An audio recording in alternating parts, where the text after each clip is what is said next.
Good morning, dear students. In the previous class, we completed the fifth lesson, that is capital market. We completed, and in today's class, we are going to discuss about the next lesson. The same unit 2, the lesson is 6, that is chapter 6. Yes, and in financial market itself, that is in the fourth lesson itself, we already learnt. In financial market, there are two divisions, that is capital market and money market. Capital market, it deals in long term funds, that is more than 1 year. So that is known as capital market. And another market also we learnt, that is money market. It deals in short term funds, that is below 1 year. It may be 1 day, 1 week, 1 month, or 1 year. So below 1 year dealings, that market is known as money market. So today our chapter is money market, that is unit 2 chapter 6, money market. So first we learn the meaning. Money market is a market for purely short term funds. This also you already know. Only short term funds deal are a market, the money market. It deals with the financial assets and securities. ரெண்டுமே deal ஆகும். Whose maturity period does not exceed 1 year. So அதோட period எவ்வளோ years இருக்கணும், 1 இயர்க்குள்ளே முடிகிற மாதிரி இருக்கணும் அந்த fund. Examples treasury bills, commercial bills, certificate of deposits and government securities. இந்த எல்லா டீலிங்ஸ், இந்த 4 அசெட்ஸுமே 1 இயர் பீரியட்குள்ளே கம்ப்ளீட் ஆகிற ஒரு ஃபினான்ஷியல் இன்ஸ்ட்ருமெண்ட்ஸ். ஸோ இந்த மணி மார்க்கெட் லெசனில் இந்த எக்ஸாம்பிளில் இருக்கிற treasury bill, commercial bill, certificate of deposit and government securities, இதை பற்றி தான் டீட்டெயிலாக படிப்போம். அப்புறம் ஆஸ் யூஷுவல் எப்போது நம்ம படிக்கிற கேரக்டரிஸ்டிக்ஸ், டிஃபரன்ஸ் அதெல்லாம் முடிச்சதுக்கப்புறம் இதை பற்றி டீட்டெயில்ஸ் படிப்போம். Okay, so that is 6th lesson. Yes, another meaning is also given in your book. In page number 37, that is meaning and definition heading will be there. In that, the first para, money market is the segment of financial markets.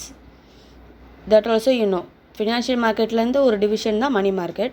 So wherein financial instrument deal ஆக போகுது, அதோட maturity period having maturities of less than 1 year are traded, that is known as money market. Example, same thing you know, treasury bill, commercial bill, certificate of deposit and government securities. Next, as usual, you are going to learn the definition. The money market is the collective name. Okay, collective nameன்றது மொத்தமாக எல்லாமே deal ஆகுது அப்படின்றத இங்கே மீன் பண்ணும். given to various firms and institutions. எல்லா ஃபர்ம்ஸும், institutions, business concern institutions, financial institutions எல்லாமே மொத்தமாக டீல் ஆகிற ஒரு place. And the deals in various grades of near money. Near மணின்றது பணத்துக்கு, மணிக்கு நிகரான ஒரு சொத்து, அசட்டாக இருக்கலாம், இல்லை ஃபினான்ஷியல் செக்யூரிட்டிஸாக இருக்கலாம். அதுதான் இங்கே நமக்கு நியர் மணின்னு மீன் ஆகும். So that is known as money market. Collective name யாருக்கு கொடுக்குறாங்கன்னா எல்லா ஃபர்ம்ஸ், அதாவது பிஸ்னஸ் ஃபர்ம்ஸ், அப்புறம் இன்ஸ்டியூஷன்ஸ்க்கும், ஃபினான்ஷியல் இன்ஸ்டியூஷன்ஸ். ஸோ நமக்கு எப்போவுமே இன்ஸ்டியூஷன்ஸ்னால் ஃபினான்ஷியல் இன்ஸ்டியூஷன்ஸ் தான். இவங்க 2 பேருக்குமே மொத்தமாக கொடுக்குற ஒரு நேம். ஆனால் அவங்க எதில் டீல் ஆக போகிறாங்க, நியர் மணியில், அதாவது மணிக்கு நிகரான ஒரு சொத்தில் டீல் பண்ண போகிறாங்க. So that is known as money market. அப்படின்ற டெஃபினிஷனை யார் கொடுத்துருக்கா, Crowther. Not Crother, it is Crowther. Yes, next is the objectives of money market. First one is providing an equilibrium mechanism for ironing out short-term surplus and deficits. சர்ப்ளஸ்னால் என்னென்னு தெரியும், எக்ஸஸாக இருக்கிறது, டெஃபிசிட்ஸ்ன்றது ஷார்ட்டேஜாக இருக்கிறது. So இந்த சர்ப்ளஸும் சரி, இந்த டெஃபிசிட் சரி, இது ரெண்டுமே ரிமூவ் பண்ணிவிட்டு ஈக்குவலாக கொண்டு வர்றது, ஈக்குவல் மெக்கானிசம் கொண்டு வரணும். அதுதான் ஈக்குவல்பிரியம் மெக்கானிசம். ஸோ அந்த ப்ராசஸ் பண்ணுறது தான் யாரோட ஆப்ஜெக்டிவ், மணி மார்க்கெட்டோட objective. Second point is providing a focal point for central government intervention for influencing liquidity in the company. So இவங்களோட செகண்ட் ஆப்ஜெக்டிவ் என்ன, ஃபோக்கல் பாயிண்ட். ஃபோக்கல் பாயிண்ட்ன்றது எல்லாருமே அதை பார்க்கணும், எல்லாருக்குமே அதை ரீச் ஆகிருக்கணும், எல்லோரும் திரும்பி பார்க்கணும் அப்படின்னு சொல்ல வராங்க. So providing a focal point எங்கே, ஃபார் சென்ட்ரல் பேங்க் இன்டர்வென்ஷன், அதாவது இன்வால்மெண்ட், சென்ட்ரல் பேங்க்கோட இன்வால்மெண்ட் இருக்கணும் எல்லாரும் பார்க்குறபடி. எதுக்காக, for influencing liquidity in the company, அதாவது கம்பெனியில் லிக்விடிட்டி இருக்கணும், அதனால் ஹை எஃபெக்டாக இருக்கணும். இங்கே இன்ஃப்ளூயன்சிங்கிறது effect. So for effect of liquidity in the company. So இது second objective. Third one, providing access in users of short term money to meet their requirements at a reasonable price. யாருக்கெல்லாம் short term மணி தேவைப்படுதோ அவங்களுக்கு தேவையான டிவிடெண்ட்டோ இல்லை இன்ட்ரெஸ்ட்டோ கொடுத்து அவங்க short term மணியை வாங்கிக்கிறதுக்கு money market is helpful. So that is the third objective. Next we are going to learn the characteristics of money market.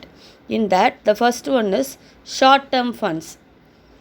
ஏற்கனவே தெரியும் மணி மார்க்கெட்னாலே ஷார்ட் டேர்ம் தான். So it is a market purely for short term funds or financial assets call near money. Short டேர்மில் deal ஆகணும், ஒன்று ஃபண்டாக இருக்கணும், இல்லைனா financial assets இல்லை இன்ஸ்ட்ருமெண்ட்ஸாக இருக்கலாம். அதை தான் it is called as near money, அதாவது மணிக்கு நிகரான ஒரு சொத்து. Second point is maturity period. எவ்வளோ நாள் இருக்கணும், இதுவும் நமக்கு ஹெட்டிங்கில் தெரியும். ஷார்ட் டேர்ம்னா பிலோ 1 இயராக இருக்கும். So it deals with financial assets having a maturity period up to 1 year only. Next the third characteristics, conversion of cash. It deals with only those assets which can be converted into cash readily without loss and with minimum transaction cost. So லிக்விடிட்டின்றது ஈஸியாக ஸ்டாக்லேருந்து கேஷாக convert பண்ணுறது, கேஷ்லேருந்து ஷேர்ஸாக convert பண்ணுறது, எந்த பேரியர்ஸும் இல்லாமல் ஃப்ளோவாக போகிறது தான் லிக்விடிட்டி. ஸோ இங்கே மணி மார்க்கெட்டில் ஈஸி கன்வர்ஷன் நடக்க போகுது.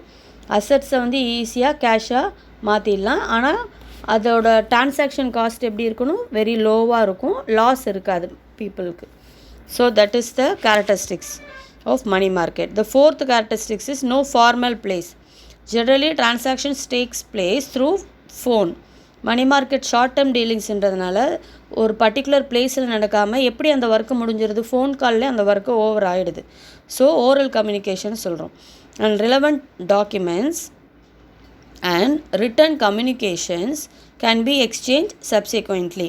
ஓரல் கம்யூனிகேஷனில் ஒர்க்கு முடிஞ்ச உடனே அதுக்கு தேவையான டாக்குமெண்ட்ஸ் நம்ம என்ன பண்ணிக்கலாம், அதுக்கப்புறமா எக்ஸ்சேஞ்ச் பண்ணிக்கலாம். கம்யூனிகேஷன் ஓவர் ஆயிடுச்சு, மணி கிடச்சிச்சின்னதுக்கப்புறம் யார்கிட்ட வாங்க போகிறோமோ அவங்கக்கிட்ட அமௌண்ட்டை கொடுத்து டாக்குமெண்ட்டை எக்ஸ்சேஞ்ச் பண்ணிக்கலாம். புக்கில் இதே பாயிண்டில் இன்னொரு point கொடுத்துருப்பாமா, there is no formal place like stock exchange as in the case of capital market. அதாவது கேபிட்டல் மார்க்கெட் டீலார ஒரு பிளேஸ் வந்து ஸ்டாக் எக்ஸ்சேஞ்ச் சொல்லியிருப்பாங்க. பட் இங்கே மணி மார்க்கெட்டுக்கு அந்த மாதிரி ஃபார்மலாக ஒரு பிளேஸ் கிடையாது அப்படின்னு சொல்ல வரோம். So next point, fifth point is sub markets. அதாவது மணி மார்க்கெட்டில் வேறு என்ன சப் மார்க்கெட்ஸ் இருக்குது. So it is not a single homogeneous market. Homogeneous மார்க்கெட்டுன்றது சேம் கைண்ட், ஒற்றைத்தன்மை கூடிய மார்க்கெட் கிடையாது. மணி மார்க்கெட்டுன்றது ஹோமோஜீனியஸ் கிடையாது, எல்லாமே டீல் ஆகும். So it comprises of several sub markets and each specialising in a particular type of financing. So money மார்க்கெட்டில் நிறைய sub markets இருக்குது. ஒரு சப் மார்க்கெட்டும் ஒரு டைப் ஆஃப் ஃபினான்ஸ் ப்ரொவைட் பண்ணுறாங்க. For example call money market. Call money மார்க்கெட்னா shares வாங்குறதுக்கான call மணியை மட்டும் பே பண்ணால் கால் மணி மார்க்கெட். அசெப்டன்ஸ் மார்க்கெட்ன்றது ஷேர் அக்செப்ட் பண்ணிக்கிறது, அப்போ அசெப்டன்ஸ் மார்க்கெட். பில் மார்க்கெட்ன்றது கமர்ஷியல் பில் இல்லை ட்ரெஷரி பில்ஸாக இருக்கலாம். ஸோ மணி மார்க்கெட்டில் நிறைய டிவிஷன்ஸ் இருக்குது, ஒரு ஒர்க்குக்கும் ஒரு மார்க்கெட் எடுத்துக்கிறாங்க. So it is known as sub market also.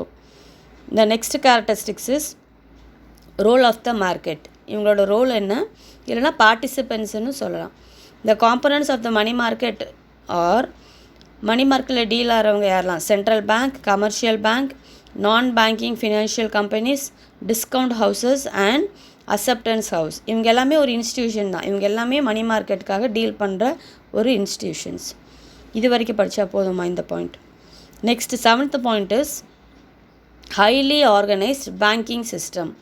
மணி மார்க்கெட்டும் எப்படி சொல்லியிருக்காங்கன்னா it is also a banking system, highly ஆர்கனைஸ்டுன்னு சொல்லியிருக்காங்க. ஆர்கனைஸ்ட்னா சம் ரூல்ஸை ஃபாலோ பண்ணுறாங்க. So the commercial banks are the nerve centre of the whole money market.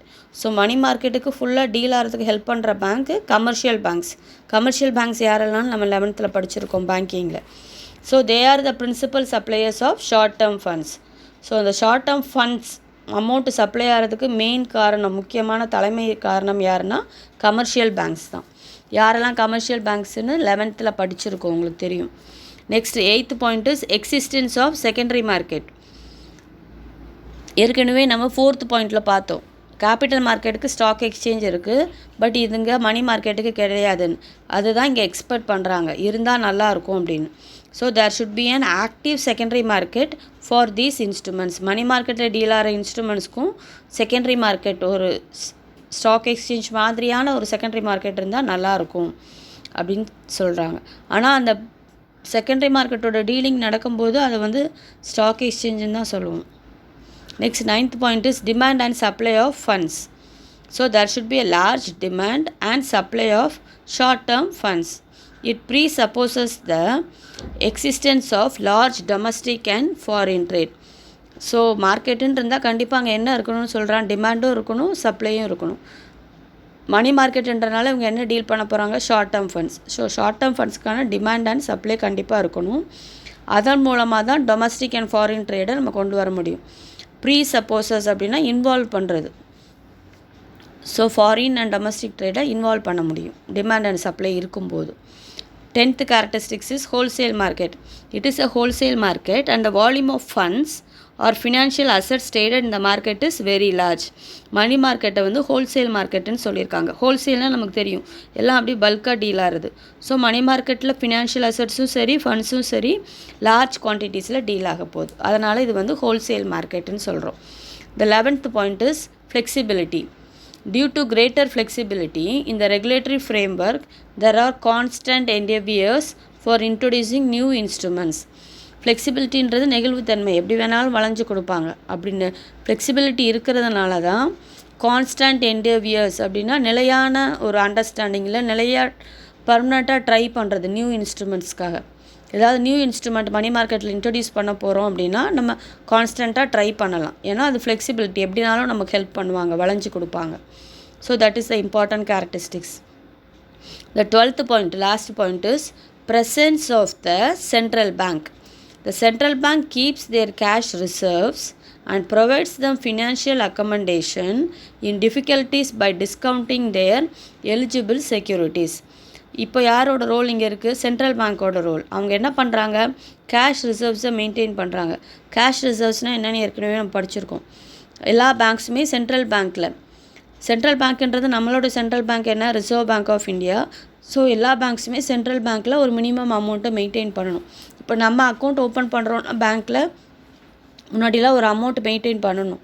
அதே மாதிரி பேங்க்ஸு சென்ட்ரல் பேங்க்கில், அதாவது நம்மளோட ஆர்பிஐயில் ஒரு அமௌண்ட் மெயின்டைன் பண்ணுவோம், அதுதான் கேஷ் ரிசர்வ்ஸ்.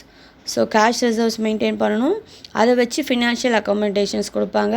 எப்போனா டிஃபிகல்ட்டிஸ் இருக்கும்போது சம் டிஸ்கவுண்ட் கொடுத்துட்டு தேவையான செக்யூரிட்டிஸ்க்கு மட்டும் ஃபினான்ஷியல் அக்காமடேஷன் கொடுப்பாங்க. So this is the role of central bank in money market. Yes children, in today's class we learned the introduction of money market, meaning, then definition, then objectives, and then the characteristics of money market. Your homework is you study the meaning, definition and objectives. That is your homework. Thank you children.